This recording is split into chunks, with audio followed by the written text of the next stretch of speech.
if you want to have any price power, you need to have brand equity. Right? I mean, there's maybe other ways to do it, but you need to have brand equity. If you don't have brand equity, your product is a commodity. If your product is a commodity, you're not going to have any price power. So the reality today is that except very limited number of brands, we're in the business of commodities.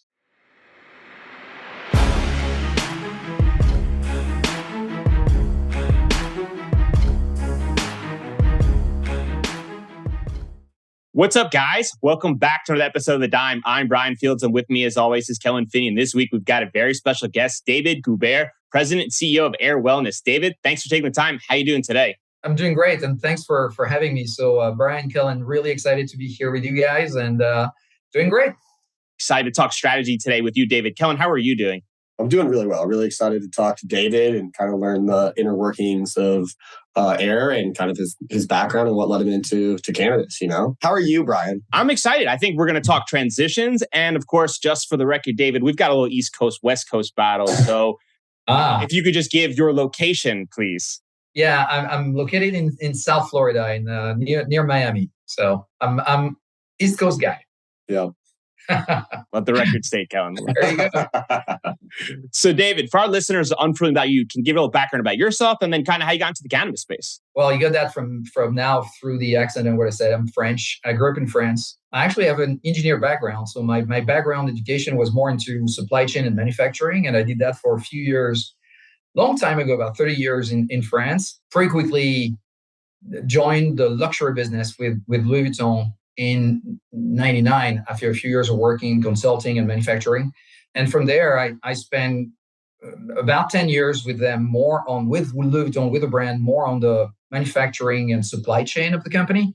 But after those years, and let's say 15 years of being focused on supply chain, manufacturing, stuff like that, I got the bug for retail. So I asked the leaders of Louis Vuitton at that time if they would let me manage retail somewhere in the world, and turned out to be in the US and in the southeast of the US. So about 15 years ago, I moved to the US for a second time, but moved to the US to run the retail of Louis Vuitton. And then from there, the most recent 15 years have been about running retail, marketing, e-commerce, and general management of companies like Louis Vuitton, Starboard, Neiman Marcus. And before joining the cannabis industry, I was for Neiman Marcus for 3.5 years. So that was my previous, I'd say, most recent experience, where I was the president and running the Neiman Marcus brand, which is the big of the bulk of the Neiman Marcus group. And it's about a $4 billion business in the luxury industry. And so that was my last job, I would say. So I got lucky to work in, again, supply chain, manufacturing, retail, marketing, and so on, which I think got into your second part of your question, which is why cannabis and how did you get into cannabis? I'd say about 2 years ago, something like that, I started thinking, hey, I've been in luxury for about 20 years. I want to experience something different. And I want to experience something that, one, plays maybe to the skill set that I've been able to develop and lucky to develop over the years. Two, in an industry that's a growing industry where we can do stuff. And three, where I feel like my contribution is a contribution to something that's a greater good in some ways. And that was very, very important to me to do that.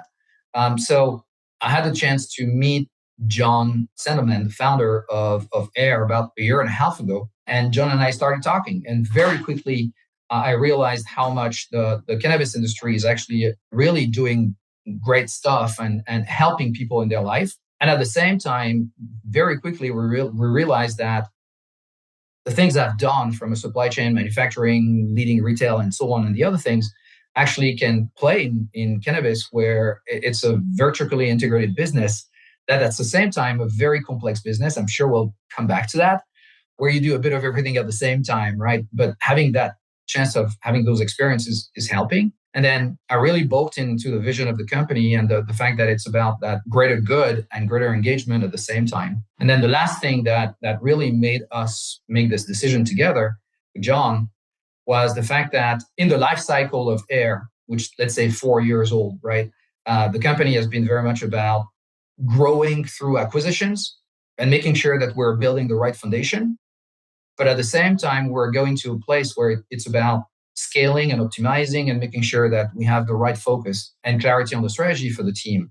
And that speaks very much to things that I've had a chance to do before. So we felt the industry makes sense from that standpoint. The moment made sense. And to me, the fact that it is helping from a very good standpoint is key. Was there any other companies that you looked at prior to joining AYR, or was it just kind of your relationship with John and that whole kind of? Awesome. Yeah, great question. Because we very early had that relationship with John and that back and forth quite a few times before even exploring anything about, okay, what's the company is about? What's the vision? What do we care about? And tell me about the foundations and so on, that I didn't feel necessary to go looking somewhere else. And a few months later, here we are, right? So no, I didn't look to other companies and felt that was the right fit. I'm always fascinated about that transition when you're telling your inner circle, hey, like I'm thinking about leaving my job and taking a job in cannabis. People said, hey, David, cannabis, like what is wrong? Like, was there any of those conversations? Did they give you any of those feelings? Take us through those feelings. You never have, or you rarely have someone that doesn't, whose the answer is, great, yeah. It's either, what the hell are you doing? This is career suicide. Or it's, man, it's amazing. I can see why.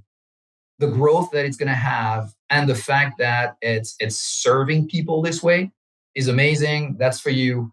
Go do it. I'm happy for you. Vast majority is actually that second part, but you do have a few people that are like, hey, what the hell are you doing? In my case, I had that personal conviction that it was time to do something different, and that the only place I would go work would be places where there is that combination of growth, right moment in the life cycle of the company, connecting with the people clearly, and feeling that I'm useful in a way, in a greater way. So, but to your point, it always comes up as a question. I would say that, stopping talking about myself for a minute, but more as we're building the team, it's been a bit of the same thing. Like, when you build a team like that, you always go to the people you've worked with at some point and be like, hey, what do you think? Refer me to someone, or are you interested? And I've found more than I thought, not only a willingness, kind of like, hey, yeah, I want to jump in. So maybe that's reflective also of the evolution in the US population about cannabis at the same time, maybe. But really felt that it was easier than I was expecting from that standpoint. So you make the transition. Talk us through those first few weeks. Was it just like learning by fire hose? Yeah. So I was lucky enough that in the transition, we had decided that, I would take the role of president, but not the role of CEO immediately. And that I would take the time to really visit, be with the teams, and go to as many locations as possible. And I mean, to your point, learn from the fire hose, like completely. So I joined November 1st. Not kidding. November, December, I don't think I spent a day in Florida, in Miami. I was on the road, visiting stores, visiting cultivation with the teams for a full 2 months. And I continued to do it afterwards. To me, that's key. But really, that first 2 months was that. And it was learning as much as possible and discovering. And at the same time, it was asking a lot of questions about, why do you work in cannabis? Why do you work at AYR? And that was overwhelming in a sense of, I think so far I've met only one person that has answered, because I need a job, which is fair, by the way, right? But the vast majority was like, I'm working in cannabis. I'm not talking about AYR for now, but the industry. I'm working in cannabis because it made a difference in my life or in someone's life around me. And it felt natural and necessary for me to work in this industry. That's an awesome thing for a leadership team or for a leader. That's an awesome thing to have, because you got people that are passionate about working in the industry. So my first 2 months, Kellen, back to your question, my first 2 months were very much about discovering. And the main thing was, how do we make sense of this business? How do we make sense of a business where you cultivate your plants, you process them into very different form factors, you sell in your own retail, but you also wholesale your products to others. By the way, you buy products from others that are also your competitors in some cases. You're also a CPG business that builds brands and needs to build equity in your brands. that you sell in your stores, but also to others. And by the way, to make it even more complicated, you can do that state by state because nothing can move cross state lines. That's not an easy business model. So a lot of the work in November, December, but even more in January was, all right, how do we make sense of that so that we can actually have very simple goals and focus as a company? Because if we try to do everything everywhere, we'll fail. So how do we make sense of this? And so the first 2 months was those visits and really having that in mind. The month of January was very much about making sense of what's the strategy for the next 3 years.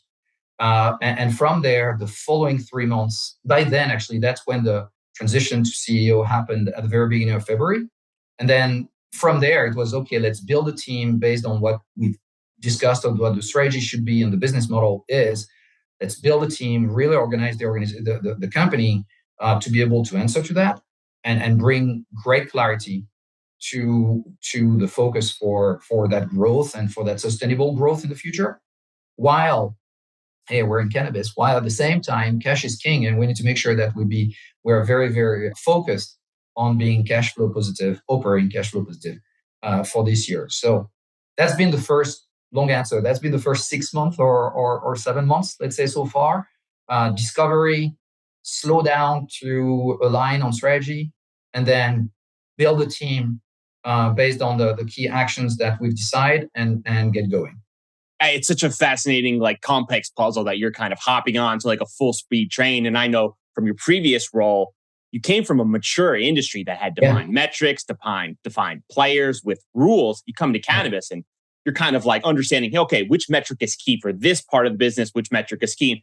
How do they align internally? So I can only imagine the type of restrictions and challenges that kind of blame into it. Because, right, like you were saying, your Arizona business operates different than your Massachusetts business. And plus, you're in different stages. Each market is in different stages. So, like, from a time standpoint, did you spend your time working in more mature markets, or was it more future outbound strategy, or was it just kind of everything at the same time? It's been both. I think the step one was two things before I go into that strategy. The first one is that before coming in, I felt that AYR has a great foundation from states we're in or developing, but also where we are from a cultivation, if you want, standpoint in terms of having really built the infrastructure that was needed. So that part, I would say, was already well established, and with clarity in terms of, hey, these are the type of states we want to be in, and we're not here to be the biggest and being everywhere in every state. We're pretty, I'm not going to say narrow, but focused in terms of where we want to be. But so that was already kind of established. The most important, again, was, what do we want this business model to be? Who are we? And on that front, kind of what came pretty quickly was, say, okay, on one side, we're a retailer. We have 85 stores. They're not all AYR cannabis dispensary right now, but they will. But we have a network of retail, and we're a retailer. That's one part of who we are. And on the other side, we are what I call a house of brands, meaning we're a CPG company that build brands and cultivate and process products that needs to be at the right quality for those brands based on what's the promise of the brand and what are we creating in each of these brands.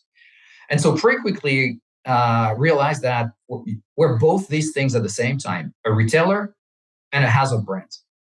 First question you can ask yourself after that is, well, if we're two different companies, two different businesses, why are we one company? And is there value in being one company, or should we be two companies? Like, you could split that and say, on one side, you're a retailer, pure retailer. On the other side, you're a house of brands, right? That sell in different places.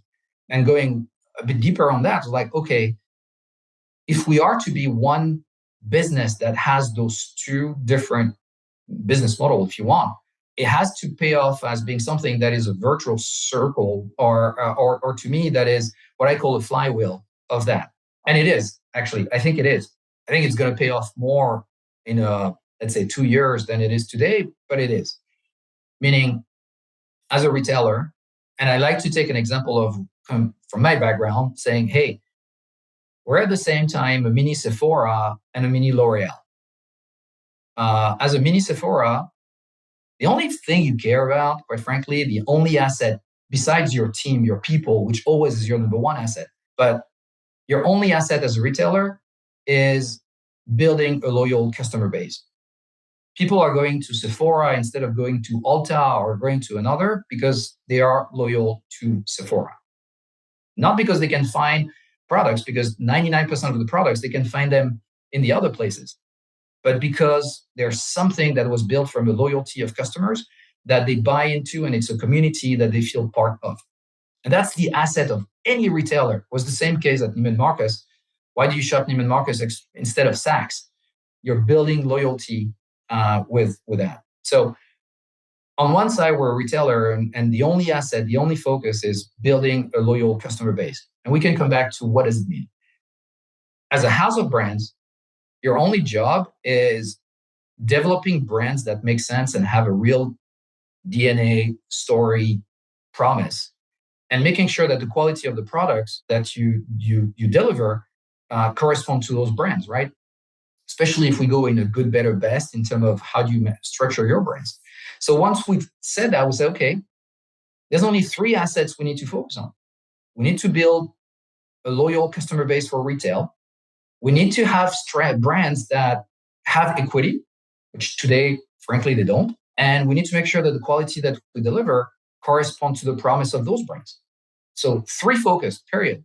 And where I'm saying that it can be a real flywheel is that as you build a loyal customer base for retail, you can actually expose them to your brands, which, I mean, we know that everyone is around 60, 70% internalization. So here we are.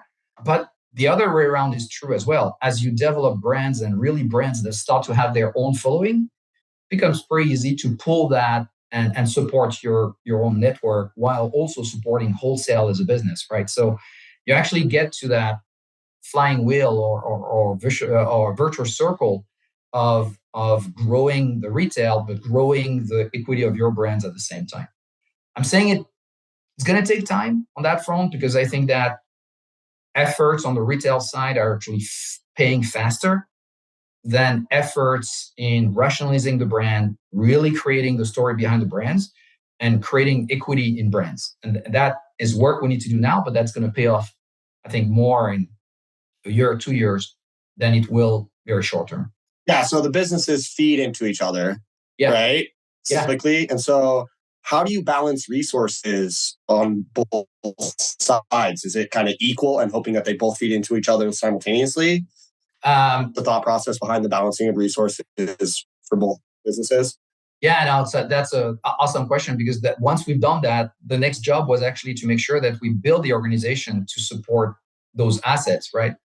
And in some places, it's pretty easy. Your own retail organization is very focused on retail.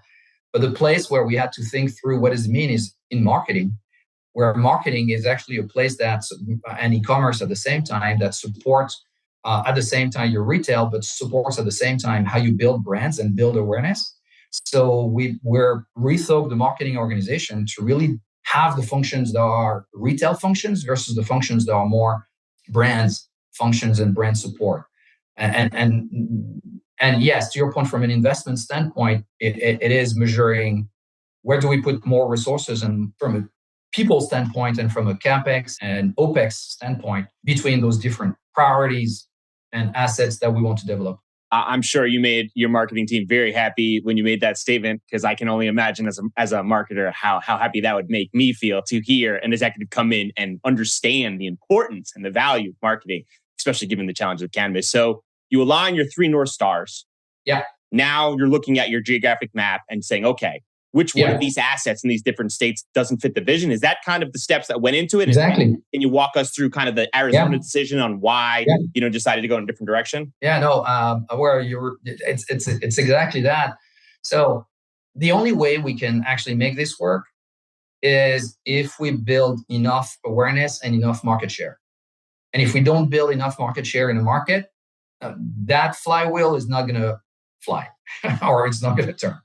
And in the case of Arizona, 3 stores in the state, pretty limited presence from a wholesale standpoint, and pretty disconnected from the rest of our network geographically.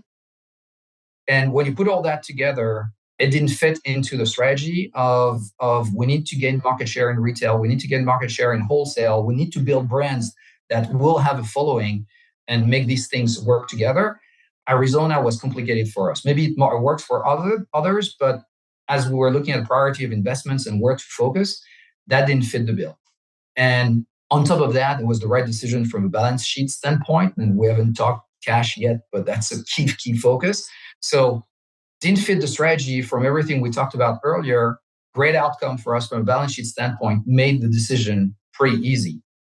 We made the same decision at the same time pretty much by not acquiring D33 in Illinois, because don't have the depth yet in Illinois, don't have cultivation in Illinois. D33 has a great culture that is different from the AYR culture and would require a lot of efforts and even question, does that make sense at some point to transform that? So was not a priority at the moment. Doesn't mean Illinois will not be a state at some point bigger than the 2 stores we have today, but didn't make sense to make that a huge priority short term. So those 2 places were places where we said, hey, time out. That's more of a disinvestment that make sense from a strategy standpoint. Now, if you look at the rest of the network, right, existing and what we're developing right now, it's in Florida, it's in Northeast, Midwest, kind of, and it's Nevada. For us, it's important as we build one retail brand, AYR Cannabis Dispensary, that people that travel, products don't travel, people do, that people that travel can identify to the retail brand, as what we're trying to do is build loyalty. So being in Florida with a significant market share, being in Northeast states as New Jersey, Massachusetts, Pennsylvania, and so on, developing Ohio, Connecticut, looking at Illinois or what we're going to do one day, but also Nevada, where we have a high market share, the highest market share in the state. Nevada makes sense, meaning everybody travels to Nevada, but Northeast Florida goes there. And between Florida and Northeast, as we know, or Midwest, is a pretty obvious kind of from a customer and geographic standpoint. So that's how we've been thinking about it, which means as we think as developing into new states or stuff like that, that's also the approach we want to take. We want to be in a place that makes sense from a geographic standpoint. We want to be in a place where we can have a significant market share. And we want to be in a place that is disciplined from a regulation standpoint, that we can actually operate in a healthy way. And that's what's guiding. So besides, as we said, Arizona and Illinois, all the other states that we're in makes a lot of sense. And for us, they're states where we want to invest. Some are mature, but we still want to invest and think that we can do much better. Nevada. Some are growing fast and same thing, Florida. And some are just starting now, like Ohio. Or they're steady like Pennsylvania, but we're all waiting for adult use there. You guys have to intrinsically run like your rec businesses different than your med businesses, right? So the business operating in Nevada in recreational market, do you guys handle that significantly different than, say, business operating in Pennsylvania? And if so, like, can you kind of talk us through some of the nuances there? So obviously what differs and what we need to be very careful of is the regulation and the things that are different from a regulation standpoint. That said, I don't think that there's major differences in terms of the experience that we want to create for a patient that's in a medical state or that is a medical patient versus a recreational or person. And the main reason for that, which I love that, by the way, and I think it's untapped, is that we're in a business that creates pretty intimate relationship. And whether it's because you're a patient with a need that is specific to your situation that you explain with a bud tender and create that very, very intimate relationship, whether you just want someone that's going to help you find the best products for you, that's going to help you relax or discover something different, you are in a relationship that's pretty intimate with that person and sharing a lot about yourself. And I love that in terms of what we can build from a customer loyalty and customer relationship standpoint. The other thing that I love about this industry is that the frequency is very high. And by the way, the retention as well. I keep saying, hey, I come from the luxury world where everybody's talking about loyalty of customers, CLV, meaning customer lifetime value of customers, and so on. A customer in luxury spends $500-$600 per visit, comes 3 times a year. That's like $1,500 to $2,000 a year. A cannabis customer comes every 2 weeks, spends, depending on the market, $60 to $120. Guess what? Their value per year is the same as the value of a luxury customer. If you ask me, I prefer the cannabis customer. If I have 26 times per year or 25 times per year a chance to connect, not even talking about what we need to do from a digital standpoint and connection outside of the physical presence of the store, this is a gold mine compared to other industries. If you get the intimacy, a pretty high retention possibility, and a lot of touch point, that's a dream for a retailer. So I love that about cannabis. Was that one of the driving forces internally in your mind when you were thinking, okay, like in luxury, I have 1 or 2 experiences with this customer, but I know in cannabis, I'll get a lot more. Did that opportunity kind of excite you, understanding that you can leverage that accelerator and learn more about the customer? Was that part of the transition that made you kind of interested? I did not realize that as much before coming in, and it came through the visits and through seeing, actually physically seeing in the stores, customers and patients that are in the store, but they're waiting because, I don't know, Bob, their bud tender, is actually serving someone else. And they're like, no, I'm not going to go with Joe. I'm going to wait for Bob because I want to have the time with Bob. I was like, wow, that's gold. But I did not necessarily realize that before joining. It's through the visits that I was like, wow, we gotta really do something about that. Did Bob get a raise? He's going into HR right now. He's going to go into HR. Oh, hey, it's very important to take great care of our teams and recognize the value of the team. I've been impressed since I arrived. I've been impressed by the actually customer experience from that standpoint, that intimate moment. And I've been very impressed by the knowledge and at the same time, the care that our teams have. And by the way, if you think about it, it's not surprising. And we're back to the same question about why are you here, right? It's people that care. And that translates so well into the experience. So if you ask me, the improvement of the experience is not that much about that very moment. Yes, there's work to do there, but that is already in a very good place, I think, compared to other retail industries. I think it's everything around. And I'm not talking that much about the physical environment, by the way. I think it's everything around that we can do such a better job than we are today. By that, I mean the overall customer journey that integrate digital and physical.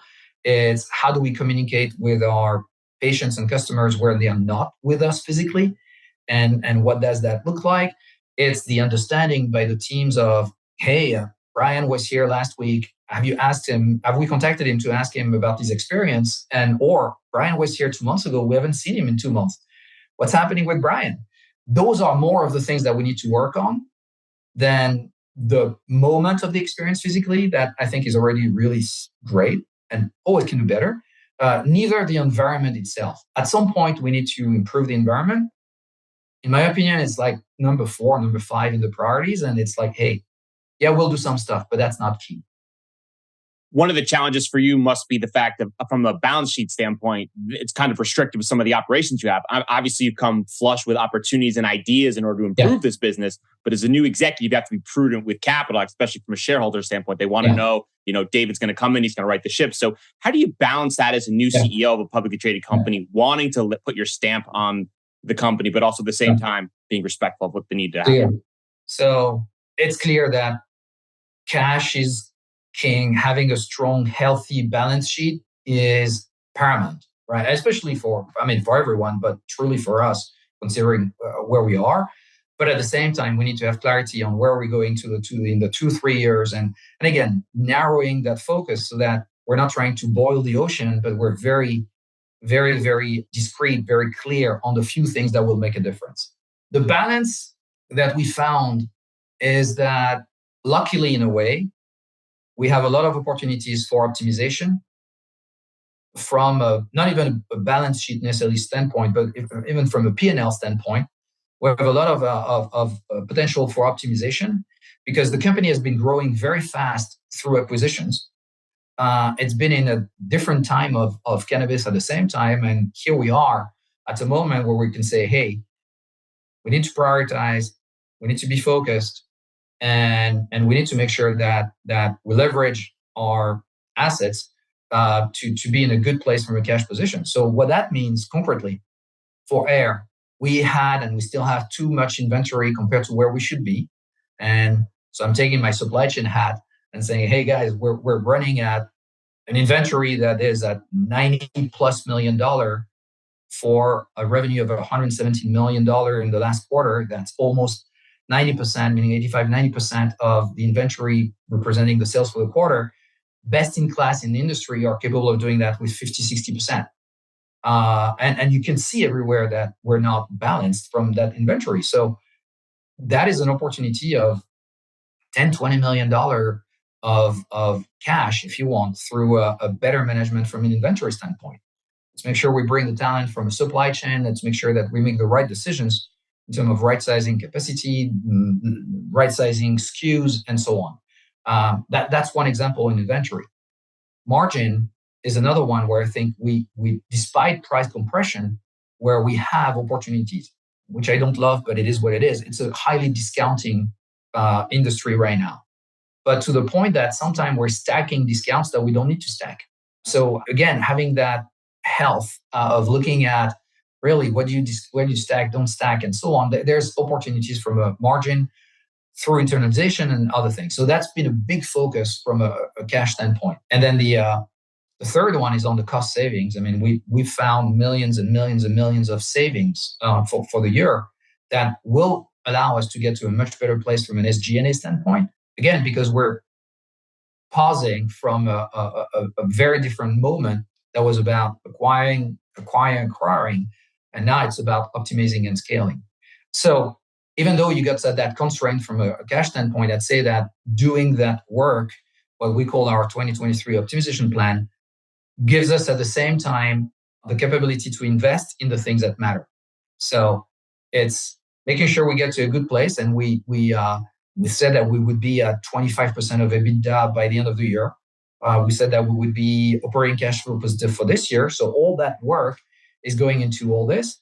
But at the same time, it's kicking the can if you don't invest in the things that actually generate growth in the second half of the year and then for the year 24-25.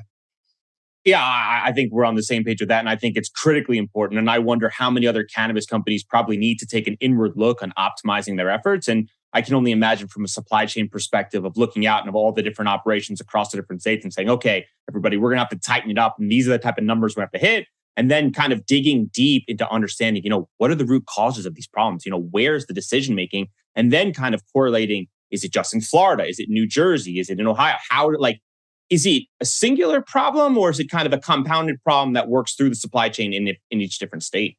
Now, that's where you get into the business units, and each business unit is unique from that standpoint because Florida is in a very different situation in so many ways than Massachusetts. I mean, those are probably two really good examples. I mean, on one side, you have Florida, where you can only sell the products that you grow right in your store. So it's the most purely integrated business, but at the same time, it's a business where there's growth, where you can open as many stores as you want, if it makes sense, right, from a bottom line standpoint, but also from a capex standpoint.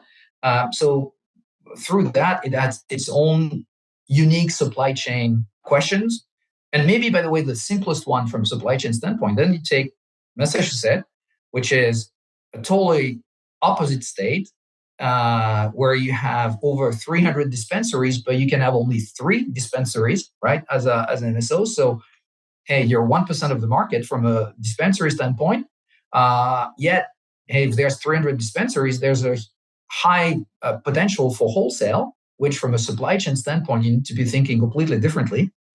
In your own network, where you need a good internalization, but at the same time, the breadth of products that correspond to what your customers want, medical and rec, while at the same time you're working on that wholesale priority. So each state, we can talk about Nevada, New Jersey, and Pennsylvania. Each state is unique from that standpoint. And in some ways, it's easier than industries like fashion and stuff like that, where you need to buy products about 9 months in advance. And in here, it's not the case. You actually build products that lead time is like 4 months, 5 months, right? Between the time that you make a decision, you cultivate, to the time you see it in your stores or wholesale. But it's still 4 months, let's say. So you got a time to be wrong on your forecast and what you see the business to be 6 months down the road. Is that as hard as it sounds, or is it maybe a little simpler with experience, right? Because that sounds incredibly complex, and I'm just wondering, just hearing that, is it as challenging as I'm kind of processing? I don't think it's easy, because I think it's again different by state, and on top of that, it's still a young industry, which means that it's not as predictable and as other industries, and we all know the swings from a price standpoint and stuff like that. So it's not easy by any means. Yet at the same time, I think there's also a lack of processes and expertise in some of these aspects that can help make it easier. So slightly switching gears, I know we talked about the fact that in cannabis, there was price discounts where they get stacked on top, and coming from the luxury world, that doesn't really exist like that. So do you think that's based on the fact that the brands haven't established the type of value to demand the type of price point that currently exists? Yeah. And does AYR plan on pushing the envelope and kind of aligning a little luxury value with the product in the future? Yeah. So you're absolutely right. And I mean, you're a marketer. You're absolutely right. It's if you want to have any price power, you need to have brand equity. Right? I mean, there's maybe other ways to do it, but you need to have brand equity. If you don't have brand equity, your product is a commodity. If your product is a commodity, you're not going to have any price power. So the reality today is that, except very limited number of brands, we're in the business of commodities. And so the only way for us to actually change that, and we're back to that point about that house of brands focus, is to build brands that have equity. And today it's not the case.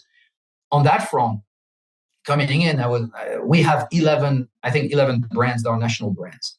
And they're more specific by form factors. We've got brands on flower, brand of pre-roll, and brand in edibles and vapes and so on.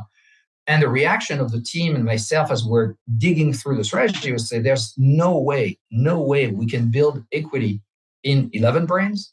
And there's no way with an average of 5 or 6% market share in the markets we're in, I mean 2% on the overall cannabis, and let's say that in the states we're in, there's no way we can divide marketing investments to create awareness on 11 brands. It's not going to work. So we need to actually think differently. We need to have that good, better, best, which in a way, Brian is answering a question on luxury, but we need to have that good, better, best from a strategic standpoint on brands. We need to rationalize to way less brands so that we can actually invest and make them more visible for our patients and customers. And at the same time, a big question has been, a brand need to accompany someone in their cannabis journey. And if I'm a cannabis patient customer that actually use flower, pre-roll, vapes, edibles, drinks at different moment in my life, then I should be able to have a brand that's offering that to me as well, where I can recognize the brand, identify with the brand, and in the different moments. And in that sense, big debate. I don't think there's a right or wrong, but in that sense, we're making a clear decision to say that we want brands that will actually be across most, if not all, categories, because it's about aligning a brand with a customer and with having a story. It's not about one form factor or one category. Nobody's surprised that Louis Vuitton, who's a maltier that was doing handbags, if you were to go to a store and the shoes were, another brand, it would be like, why do they change brand? Like, I want Louis Vuitton, right? We need to get to the same place. I mean, our key brand is Kind. You should have Kind flower, Kind pre-roll, Kind vape, Kind edibles. I'm giving you stuff that are not launched yet, by the way, but that's the core. That's the core of what we need to create. So long answer, Brian, but that's how we're thinking about the power of brands, which give the power of price. If we're in a commodity market, it's commodity price. The one challenge I'll push back on you is that in each state, there's different marketing regulations. So you can't even display the product the same way. So, for example, if I buy a product in one state and I'm like, oh, cool, this is the kind of product that I like. And then I go to Florida, I'm like, where's this product? I mean, that's an extra layer of challenge that you currently have to operate in to convince a customer, hey, same, but different. Yeah, no, totally. So first step is making sure that even the name of the brand is allowed in the state that we're in, right? Which we had that issue with some of the brands. So as we're thinking about rebuilding the brand, the first question is like, hey, let's make sure we pick names that actually we can use everywhere. And then you're right, meaning Florida, it's all white everywhere, but you can still have some merch, not products, but merch in the stores or your website and so on. But to your point, meaning from a marketing assets and how you think about it, it differs state by state. So it's an interesting balance actually in every function of what's corporate support, or I like to say support, not corporate, by the way, what's support nationally versus what needs to be in each market, each business unit. Easier said than done. Yeah, well, yes. And it seems to us that the right balance right now is giving a lot of power and autonomy by market, but having the expertise. So from a revenue standpoint, P&L standpoint, even launch of product standpoint and so on, combining retail and wholesale together, by the way, which we don't want to consider as different responsibilities, and make sure that from a national standpoint, we bring that expertise that comes usually maybe from a different industry, obviously, except for the functions that are super close to the cultivation and process, that can support those regional teams on the day-to-day with a national expertise. But most likely a decision power much more in the markets than central.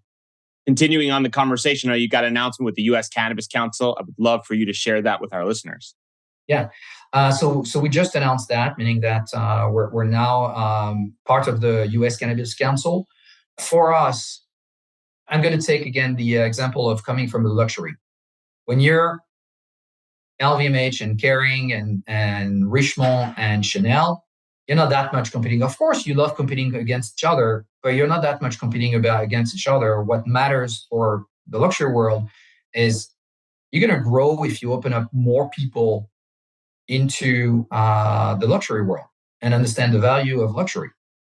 And yeah, you're going to want to have market share from the others, but it's about growing the pie more than increasing your size in the pie. And we're thinking about cannabis the same way. It's a young industry.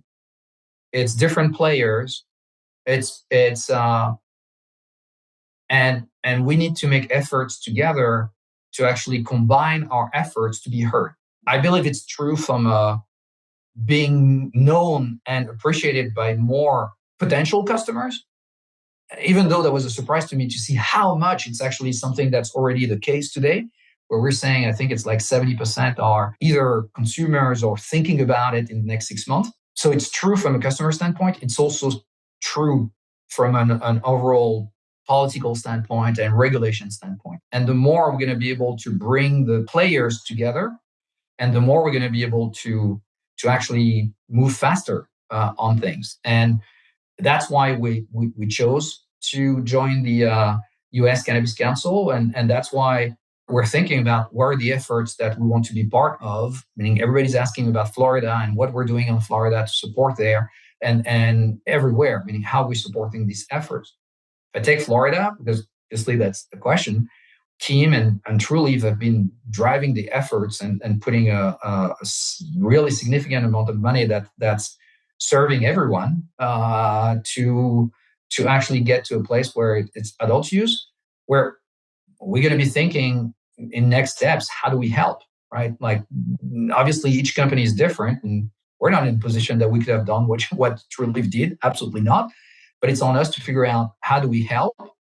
And again, the best way to help is actually to be really connecting the dots together between the players. When you got started in the cannabis journey, what did you get right? And most importantly, what shocked you or surprised you? What surprised me most, but also encouraged me most, what I shared about before, which is the passion, really the passion, and I would say courage with it, of the people in the industry. And it goes beyond air. It's the industry. That's really what was the biggest wow and surprise. All the moments where I felt that way as well, and really proud of being part of the industry and the company was, for example, the expungement events that we're doing, where we're helping people getting their criminal records expunged, and those kind of moments where we feel like, hey, we're really doing something that's extremely helpful. So that was great surprise, I would say, and things that were wow coming in. Surprise, good surprise from a business standpoint, I would say, was understanding the level of where we are from a cultivation capacity and cultivation quality and so on standpoint. So recognizing all the work that's been done on that front. And I would say third on the very positive things was I didn't expect that being a company that's the conglomerate of 18 different small companies that were put together, I expected to be like, wow, to get numbers and understanding the business is going to take forever. And the platform that was built by the finance team, tech team, on making sure that everybody's running with the same platform, that, we are at a level of data that is as good as what I had at Neiman in a 115-year-old company.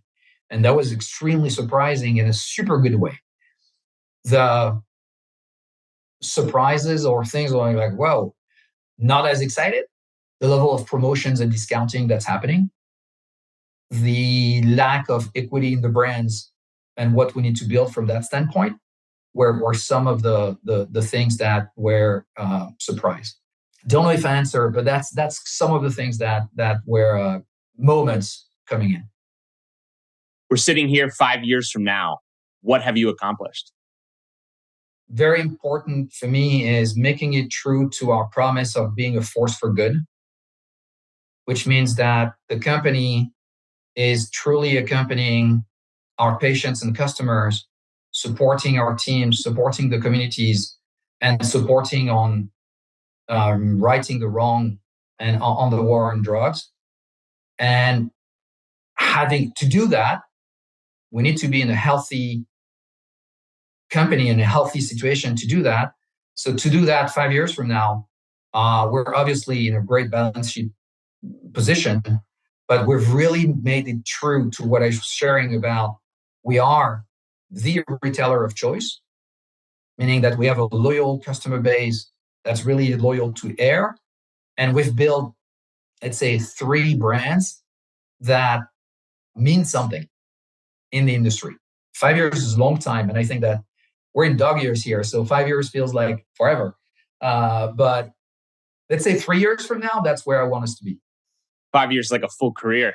For sure. So, for sure. Before we do predictions, we ask all of our guests if you could sum up your experience in a main takeaway or lesson learned to pass on to the next generation, what would it be? I'm going to share, let's say 3. The first one is don't be afraid to change, meaning that I've been in a place at some point where I stood probably too long in a position or in a place. And you need to stay long enough that you're learning, that you're making a difference, making an impact, but don't be afraid to change. Don't be afraid to move into something uncomfortable.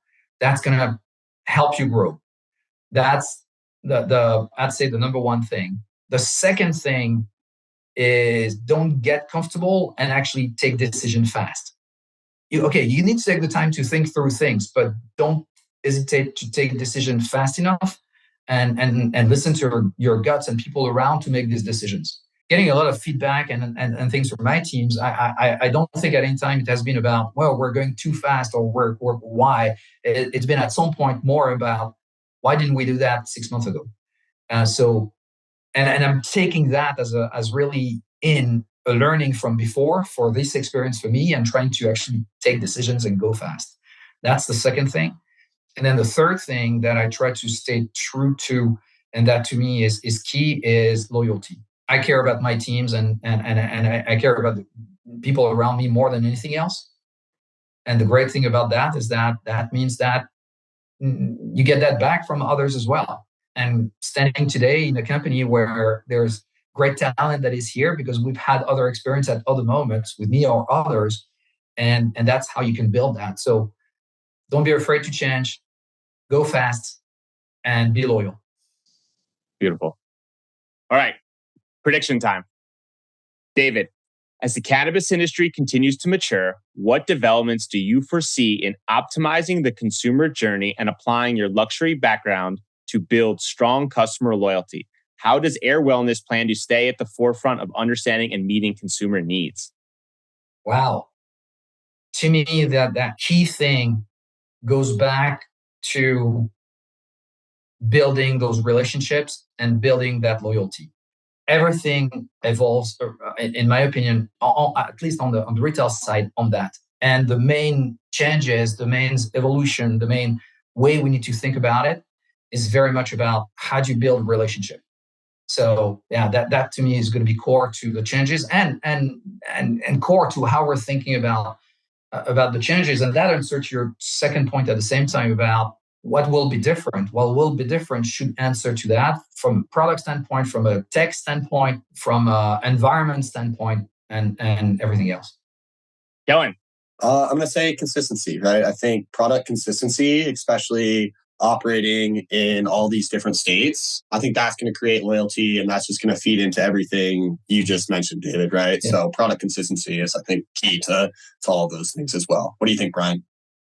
I think brand power is earned, right? And can command a type of value just given the name and the integrity behind it. And you can't see anything more than the brands you've worked with, David, because my wife talks about these concepts and I'm just disgusted by the price point, but it commands that value just based on the brand integrity. 100%. And in cannabis, we're all fighting to figure out like which products, and all we're talking about is burn through, right? Like how quickly can we turn over these products, and eventually we'll stabilize and have economies of scale and a national footprint, and people will be able to put those positions in front where you walk in, you can command that $60, $70, $80 for an eighth. Here in New York, probably like $400 because we're terrible with our prices. We trade out. And it's just a matter of building the infrastructure and understanding that the footprint today is also not the footprint for the future. So having someone like yourself, David, at the helm is probably exciting, but also challenging, knowing that the tides will change. You just need to fight through the water. So give you that. Hey, you know what I love about our answers is that I went into customer loyalty, which is one of the three assets. Kellen, you went into consistency of products, which to me is quality. And Brian, you went into brand power, which is the third asset. So the three of us have actually just talked about the three assets. That is what we as a company are 100% focused on. So I love it. We all see the North Star. Yay.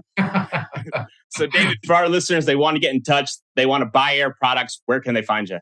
They can find me on Twitter. They can find me on LinkedIn. They can find me on reaching out to us on at Ayr Wellness.